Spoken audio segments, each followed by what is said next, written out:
Where do you get your ideas? This has got to be the number one question that authors receive, and authors often respond sarcastically to it. I get them from the ideas store. I think the reason for this sarcastic response is that coming up with ideas is something authors do all the time and feels completely natural to them, whereas if you're not a writer, it's a very alien and bizarre process. So the two struggle to communicate about it because on the one hand it feels very natural to some and completely alien to others. Well, no more putting it off and making jokes. I'm here to tell you 3 ways that you can come up with ideas. Honestly, I think that everyone does come up with ideas all the time. It's just that authors have trained themselves to notice when they come up with ideas and also to make sure that they remember them. Okay, so these aren't terms that other people use, but I've thought about it and this is how I've broken it down. The development of an idea actually comes in 2 steps. You don't get an idea or come up with an idea, you build it from what I'm going to call a prompt. So a prompt is something that catches your attention about the story or something that you want to write about. It could be as simple as you want to write about love, or you want to write a story that is in the Antarctic, and then you develop on that prompt and you make connections, and that's how you get an idea. Also, in today's video, as I go through these exercises with you, I'm going to do them as well. I will attach the ideas that I come up with today down in the description. Feel free to use them there for you, but I really just want to put them there to give you an example of the sort of thing that I'm doing so you can understand what I mean when I say an idea, because I think people who haven't really written many stories imagine that authors just get a fully realized entire novel in their head, and that's really not how it works. Method number 1. So remember that idea store that we talked about earlier that was kind of a dismissive, sarcastic joke? Well, it actually exists, so you can skip the whole coming up with a prompt idea and you can just use a ready-made one. I'm going to show you my favorite source of writing prompts. I like to use ReadZ.com. This is not sponsored, they don't know I'm doing this. It's just that I've made heavy use of ReadZ and I think they're fantastic, so do check them out. They also have a YouTube channel, which I will link in the description. A writing prompt can be very simple or very elaborate. It can be something like write a story about love, write a story set in the Antarctic, or it can be something like write a story that includes an abandoned car, or when the phone rang at 3 a.m. I knew that it couldn't be good news. That second example actually gives you the first sentence of your story, and if you're a pantser, you can just write that and then carry on. Great. You'll be surprised at how much you come up with, trust me. I mean, literally just Google writing prompts and you will get loads of these. If you're a plotter like me, grab a piece of paper, do a mind map, come up with ideas linking from that original prompt, and then see how many connections and links you can make. Try to avoid obvious answers, so maybe that car was abandoned by someone who stole it or committed a crime, or maybe something happened to the owners, or maybe, you could go really crazy, maybe they were abducted by aliens. That phone call at 3 a.m, we assume that it's someone ringing about an emergency or a threat, or maybe it's just an international call, and maybe it's not early in the morning where that person is calling from. In addition to these official writing prompts that are for that purpose, some people like to go from an image or from music. I've written stories from music. I know that Quentin Tarantino writes his films from the soundtrack originally. That's where he starts. Experiment, see what works for you. But of course, that only gets you so far. You want to start coming up with your own ideas. For that, you need to make your own prompts that are individual to you, things that you're interested in, that you would write about. So, method number 2, how do you come up with your own?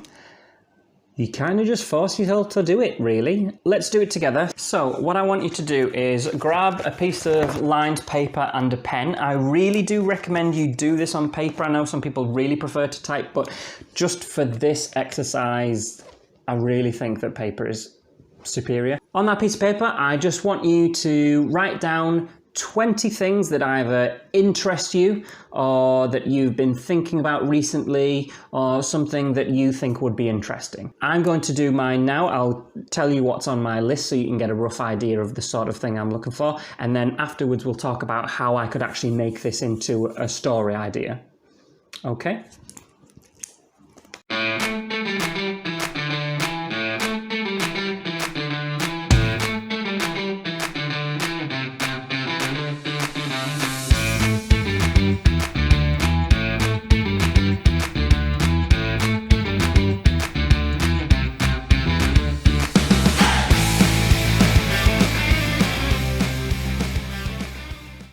Okay, so I've just made a list of 20 things. These are just things that either I've been thinking about recently, it could be related to something that I've watched or I've been reading. I'll just run through them quickly. So, disease, marriage, settling planets, living through history, technology, horror, sword and sorcery, superheroes, survival, theatre, the world without contact, teaching, life after the lockdown, learning to cook, distant friends, history of war, Napoleon, the Big Bang, animals versus humans, and the 1960s. So there's a few things already there that could kind of link up. Obviously, there are duplicates as well. And the thing is, you can do this with any number. I've done 20 there because I didn't want to go for too long. Normally, I would probably do about 100, which might sound crazy, but here's the thing. The more often you do this, it becomes easy. It becomes very natural, and they will come to you quickly. The first few are a bit of a struggle, and they do go slow, and then you pick up a bit of a rhythm, and then after a while, especially if you're trying to go really elaborate, they will start coming to you quickly, I promise. And also, if you do 100 things and 95 of them are crap, then you've got 5 good ones that you can work on at the very least. Keep a record of this. It's a good idea to carry a notebook, and always when these things come to you, write them down. That's how you don't forget them, because people do often think, oh, that would be quite interesting, and then they completely forget what it was. I'm not actually going to make a story from this, but let me just demonstrate how it could be done, okay? And try and link them in a way that don't seem too obvious. So, I mean, disease and horror go together. So could I do something where, I mean, zombies are an obvious one, but where they're trying to escape the disease, something like The Carriers, if anyone's seen that film. 1960s could go with any of these, so I could take any of these ideas and then set them in the 1960s. I mean, I've got Napoleon there, so that's massive. That's the reign of Napoleon. That's the Napoleonic Wars. World without contact, I like to go with, I mean, there's that loneliness of someone who's in space and away, but what if either they've gone there because they've had to escape disease on the planet Earth, or what if they get there and there are diseases there? Teaching would obviously be required on a new planet. They need to share the information that's come from the past, and that would also play into history. You could have, you know, we've recently settled this new planet, humans are there, maybe there's a history teacher who's there to kind of remind them of their past and where they come from, and to not forget these things on this new place. And maybe there are sort of sparkings of a war, and he's kind of reflecting on that and things like that. Obviously plays into technology. Maybe you tie the technology to disease, and maybe maybe we do tie this to this lockdown, and maybe the way we come out of this is some sort of new technology. Well, what would that be? Okay, so there's an avenue to explore. Animals versus humans. Again, let's go back to also life after lockdown. Okay, let's say humans have been isolated for so long. Maybe there are parts of the wild that have been reclaimed by animals. Who knows? So you see, I've just thrown out 20 things there. Imagine if it had been 100. I just did this quickly. Attaching them together, linking them up, is one way to do it, and another is to create the conflict. So let's just pick a random one. Let's pick the banal one, so we can put conflict with that. We've got learning to cook. Okay, well, how can we create conflict with that? Okay, so maybe it's someone who doesn't want to learn to cook, or maybe they do need to cook for a very important reason. You know, maybe that's a new parent or an orphan, or someone who suddenly needs to learn to survive, or, you know, just someone who's just moved out for the first time on their own and they can't do it, and there's that kind of learning curve there with learning to cook. Maybe someone working in a restaurant. What is the conflict there? Not just that's it and everything is great and that's what the world's like, but someone who either doesn't fit into this, or they can't achieve this for whatever reason. Is there a reason why this person can't cook or can't learn to cook? Yeah, so make links between multiple ideas, or just pick one or a few ideas and try and create conflict with them. The more of these prompts you have, the better this will work. So this is just something I've done in a few minutes.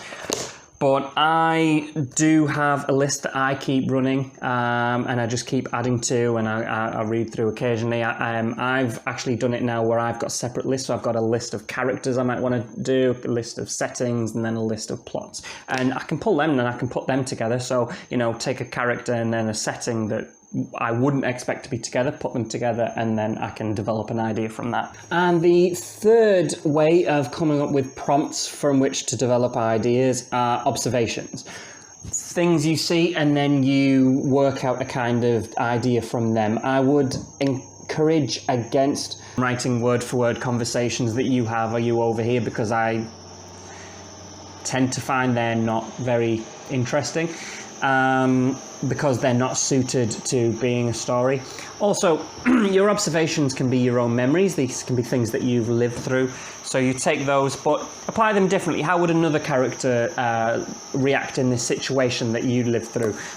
What would they do, or how would it be different in their setting or their environment? I think the major takeaway I would like you guys to take from this is realizing that the more you do this, it will become natural. And you get to the point where people ask you where you get your ideas from, and you just say, well, I don't know, I just make them up.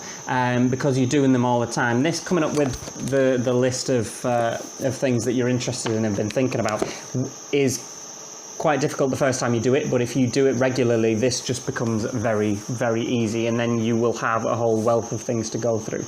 In building this confidence as well, I do really suggest using ReadZ.com. I don't think I would be a published author today if I wasn't submitting to ReadZ contests. Basically, the way it works is that every week they run a contest with a writing prompt. You have to submit a story based on that prompt, and they will usually be thematic. So, for instance, when around New Year, the prompts were all about making resolutions or changing or trying to learn something or do something new or quit something. So it was topical in that way. There is a $50 prize if you win, but I mean, I never won one, but my big takeaway is that it made me write regularly, because I had 7 days to write a short story, which is between 1,000 and 3,000 words, which we'll go through in the future. But I realized that that was manageable and that I could do it. And I did it very often. And then it gave me kind of a framework where I could go away and do my own short stories based on things that I was more interested in. I know that sounds strange. We think if we want to be creative, we want complete unlimited freedom, but Neil Gaiman said a very good thing where he compared an agent approaching him and saying, "We really like your work. Write us something." Well, what? Well, whatever you want. You know, it's your choice. You're the artist, but we like your work. Just, you know, write one of your stories. As opposed to if someone said, okay, we're putting together an anthology of short stories, 2,000, 3,000 words about cats who think they're Shakespeare. And, you know, I know everyone tittered, but that gives you something to then develop and get an idea from. And it does work like that. The novel that I'm writing at the moment is a middle grade horror novel. So I started with that before I even came up with any ideas. So if I want to do a middle grade horror novel, I already have certain restrictions on me. I mean, first of all, it needs to be scary. The protagonist needs to be a teenager, or maybe 12, possibly the youngest. So he's 13. That's what I've gone with. And already I've got things to kind of develop. And then I looked at successful examples of middle grade horror novels, and I noticed certain trends. Okay, they tend to be about a group of 3 teenagers with 1 protagonist. Nobody dies. And it's middle grade, so no sex or bad language. They can maybe have a crush. So I took that. I go, okay, so who, you know, I decided I did want to put that in. I didn't have to, but okay, so he's got a crush. What would be a good setting? And I put them on a school trip, which also explains why these other kids are there. And the story developed that way. So working with a limitation and a framework actually works really well, because you're already given things that you can develop and make a story from. And short stories are a really good idea. I mean, Ray Bradbury, in his famous lecture, which I will link down below because every writer needs to see it, suggests writing 1 short story every week. Very similar to the ReadZ competitions, actually. Hey guys, I'm filming this bit late because of a bunch of technical issues. Basically, I filmed it the first time and it disappeared. I recorded it another time and there was no audio, so hopefully this one will get to you okay. I just want to thank you for watching, and just a quick sum up of what you should do from here. I would go through these 3 steps one by one, see what works for you. You may like all 3, you may like a few or just one. My first recommendation would be to find a writing prompt. I recommend ReadZ.com. If you're a pantser, just do some free writing. Basically, sit down, pick one, and make it up as you go along. If you're a plotter, sit with a piece of paper and the idea and just branch out. As I say, see what connections you can make, but also how can you create conflict? How can you make a character or a setting that is in opposition to the prompt. Try those and then go for the list like I did. So I did 20. I think 100 is the perfect number to do, but I kept it at 20 to keep it short. But you might want to build up to that and see how that goes. Keep a running list. So don't throw away what you do, but keep that list of ideas, because you may find that it links up really well with something else that you've done. And then finally, try the observation thing. So go out, walk the dog, go running, go to a cafe, people watch, do things like that. And if you've already done the other two and you get your brain in the mode where you are looking out for ideas, they will come to you, I promise, because you'll be looking out for them specifically. And if you've ever heard of the don't break the chain method, if you haven't, I'll quickly. Basically, you get a calendar and you cross off every day that you do a certain task. In our case, it's going to be coming up with an idea. So basically, your rule now is to come up with at least one idea every day. And it can be just one. And it doesn't have to be good. And you don't have to ever use it. But if you do that every day, you will come up with at least one good idea. I defy you to come up with a load of bad ideas, to paraphrase Ray Bradbury. Do that. Get your brain in the mode where you are looking out actively for ideas. And you will find them, I promise. Okay, so next week's video will be about how to create an outline. So this is specifically for plotters, and they'll find some structured advice on how to do that. However, as I said before, until you are writing regularly, you don't really know if you're a pantser or a plotter, so do check it out if you think you're a pantser. And the whole thing is a spectrum, so you may find that there are certain parts you would like to plan out. I know some people plan out their stories, but they pants their characters, or vice versa, and things like that. So do check it out. If you found this one useful, then I'm sure you'll find the next one useful. If you did find it useful, give it a thumbs up. That tells me and it tells YouTube that we're doing something right and you're enjoying these kind of videos and you want to see more of them, so please do that. And if you want to check out next week's video on outlining, then hit the subscribe button and it'll come up in your feed. So thanks again for watching, and happy writing.